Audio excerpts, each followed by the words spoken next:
नमस्कार, मैं सुनील कुमार सिंह, जवाहर नवोदय विद्यालय अवान अमृतसर।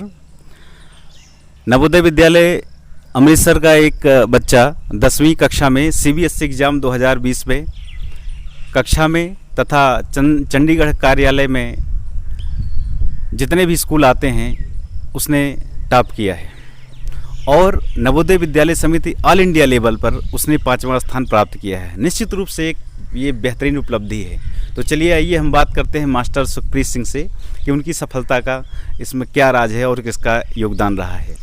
तो सुखप्रीत सिंह, आप विद्यालय में CBSE एग्ज़ाम 2020 में टॉपर रहे। नवोदय विद्यालय समिति चंडीगढ़ के अंतर्गत जितने भी स्कूल रहे उसमें भी आपने टॉप किया और साथ ही पूरे अखिल भारतीय स्तर पर नवोदय विद्यालय समिति में आपने 5वां स्थान प्राप्त किया। निश्चित रूप से आप बधाई के पात्र हैं। आपको बहुत बहुत बधाइयाँ एवं हार्दिक शुभकामनाएं। धन्यवाद सर। आप अपने परिवार और परिवार के पृष्ठभूमि के विषय में बताएं। सर, मैं एक मिडिल क्लास फैमिली से बिलोंग करता हूं और मेरे पिताजी एक फार्मर हैं और वो घर की कंडीशंस की वजह से अच्छी एजुकेशन प्राप्त नहीं कर पाए, लेकिन उनका सपना है कि मैं अच्छी एजुकेशन लूं और उनके सपने पूरे कर सकूं। चलिए, बहुत ही अच्छी बात है। आप CBSE एग्ज़ाम में ऑल इंडिया लेवल पर नवोदय विद्यालय समिति के अंतर्गत आने वाले विद्यालयों में आपने 5वां स्थान प्राप्त किया। इसमें जवाहर नवोदय विद्यालय अवान अमृतसर का कितना योगदान रहा? आप कितना योगदान समझते हैं? इसमें जवाहर नवोदय विद्यालय अवान अमृतसर का बहुत बड़ा योगदान है।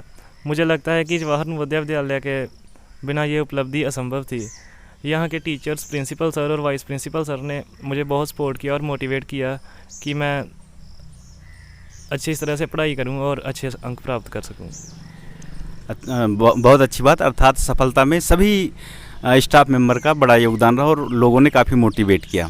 तो चलिए, अब आप बताइए कि निश्चित रूप से आपने बहुत बड़ी उपलब्धि हासिल की, तो आपकी कुछ हॉबी भी होगी, तो आप अपनी हॉबीज़ के विषय में कुछ बताइए।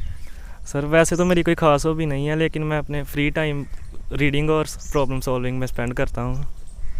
अच्छा, नवोदय विद्यालय की एक व्यस्ततम दिनचर्या होती है सुबह से लेकर के शाम तक। तो इस व्यस्ततम दिनचर्या के बीच में आप अपनी हॉबीज़ के लिए या सेल्फ स्टडी के लिए या और किसी चीज़ के लिए आप कैसे समय निकालते थे?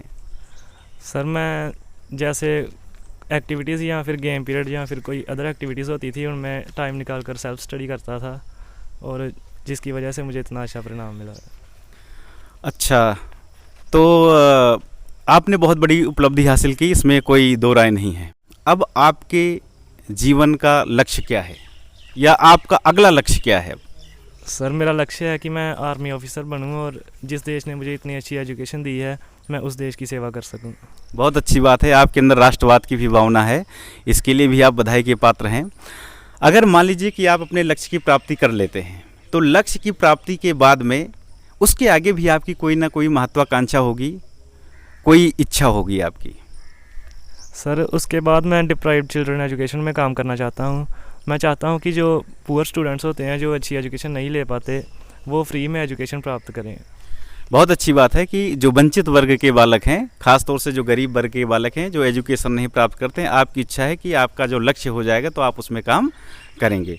ठीक है। तो एक चीज़ कई बार ऐसा आता है कि जब बच्चा विद्यालय में प्रवेश करता है, जब बच्चा विद्यालय में प्रवेश करता है तो शुरुआती दिनों में उसे सामंजस्य करने में थोड़ी परेशानी होती है। तो इस नवोदय विद्यालय में आकर के आपने अपने आप को कैसे ढाला, कैसे इस दिनचर्या में आपने ढाला अपने आप को? मुझे जवाहर नवोदय विद्यालय के शुरुआती दिनों में पहले कुछ परेशानी हुई, क्योंकि मैं पहले कभी पेरेंट्स से अलग नहीं रहा था, लेकिन बाद में टीचर्स और बच्चों के सहयोग की वजह से मुझे नवोदय एक परिवार की तरह लगने लगा और मुझे लगा कि इससे अच्छी एजुकेशन मुझे और कहीं नहीं मिल सकती। ठीक है। अच्छा, यहाँ के प्राचार्य सरदार परमजीत सिंह के विषय में कुछ टिप्पणी करना चाहेंगे, क्योंकि उन्हीं के नेतृत्व में ये स्कूल चल रहा है और जाहिर सी बात है कि उन्हीं के नेतृत्व में चलते हुए आपने इतनी बड़ी उपलब्धि हासिल की। जो प्रिंसिपल सर हैं वो बहुत ही मिलनसार हैं और हेल्पिंग नेचर के हैं। उन्होंने हर मामले में मेरी हेल्प की और मुझे एक्स्ट्रा स्टडीज़ के लिए मटेरियल भी प्रोवाइड किया और मैं उनका बहुत बहुत धन्यवाद करना चाहता हूँ। चलिए, आपने एक बेहतर उपलब्धि हासिल की, तो आप अपने जूनियर साथियों को क्या सुझाव देना चाहेंगे कि आप ही की तरह से वो भी विद्यालय का नाम रोशन करते हुए भी एक बेहतर उदाहरण प्रस्तुत करें? मैं अपने जूनियर्स को यही सुझाव देना चाहूँगा कि सबसे पहले तो वो अपना लक्ष्य निर्धारित करें और फिर वो उस लक्ष्य के लिए काम करें, उसके लिए एक्स्ट्रा टाइम निकालें और उस पे सबसे ज़्यादा ध्यान दें, क्योंकि मेहनत का सिर्फ एक ही विकल्प होता है, सफलता। बहुत अच्छी बात है, मेहनत का एक ही विकल्प है, सफलता। तो आपने बहुत बड़ी उपलब्धि हासिल की और निश्चित रूप से विद्यालय परिवार की ओर से, प्राचार्य की तरफ से, उप प्राचार्य की तरफ से और समस्त शिक्षकों की तरफ से आपको आने वाले भविष्य के लिए, उज्जवल भविष्य के लिए हार्दिक शुभकामनाएं। धन्यवाद सर। धन्यवाद।